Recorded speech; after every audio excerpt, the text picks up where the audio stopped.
Hi అండి, welcome to mass kitchen. ఈరోజు simple పప్పుచారుని టేస్టీగా ఎలా చేసుకోవాలో చూద్దామండి. నేను ఒక కప్పు పప్పుతో చేస్తున్నా అండి. ఒక కుక్కర్ తీసుకుని అందులో ఒక కప్పు కందిపప్పు వేసుకుని 2-3 సార్లు శుభ్రంగా కడుక్కుని నానబెట్టుకోవాలి. కనీసం అరగంట అయినా నానబెట్టుకోండి.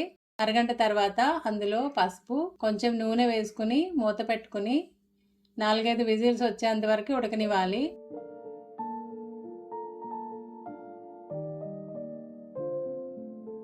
చూడండి, పప్పు ఉడికిపోయింది. ఇప్పుడు అందులో మీరు తినేదాన్ని బట్టి ఉప్పు ఇంకా కారం వేసుకోవాలి. ఇప్పుడు దీన్ని పప్పు గుత్తితో బాగా రుబ్బుకోవాలండి.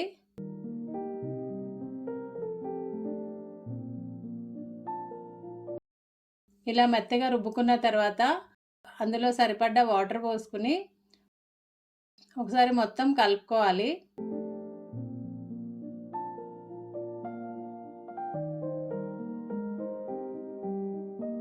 తర్వాత అందులో ఒక పెద్ద ఉల్లిపాయ పెద్ద ముక్కలుగా కట్ చేసుకుని వేసుకోవాలి. అలాగే 2 టమాటాలు కూడా కట్ చేసుకుని వేసుకోవాలి. తర్వాత మీరు తినే కారాన్ని బట్టి పచ్చిమిరపకాయలు కూడా వేసుకుని స్టవ్ మీద పెట్టుకుని మరగనివ్వాలండి. టమాటా ముక్కలు, ఉల్లిపాయ ముక్కలు ఉడికేంత వరకు బాగా మరగనివ్వాలి. టమాటా ముక్కలు, ఉల్లిపాయ ముక్కలు ఉడికిన తర్వాత చింతపండు పులుసు పోసుకుని ఇంకొంచెం సేపు మరగనివ్వాలండి.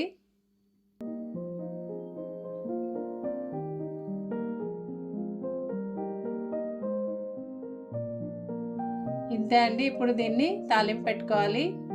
తాలింపు కోసం ఒక చిన్న ప్యాన్ తీసుకుని అందులో 2 టేబుల్ స్పూన్ల వరకు ఆయిల్ వేసుకోవాలి.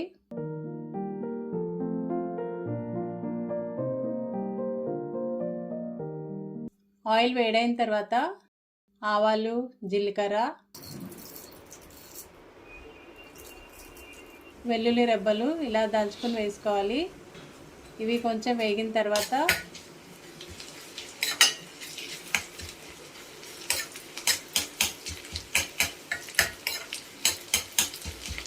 2 ఎండుమిరపకాయలు వేసుకుని ఫ్రై చేసుకోవాలి.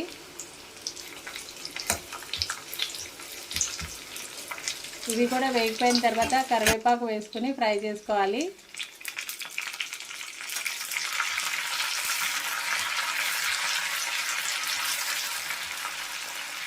ఇప్పుడు పప్పుకి తాలింపు పెట్టుకోవాలండి.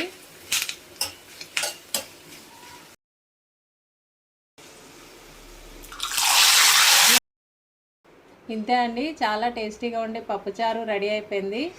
వీడియో నచ్చితే ఒక లైక్ చేయండి. Thanks for watching.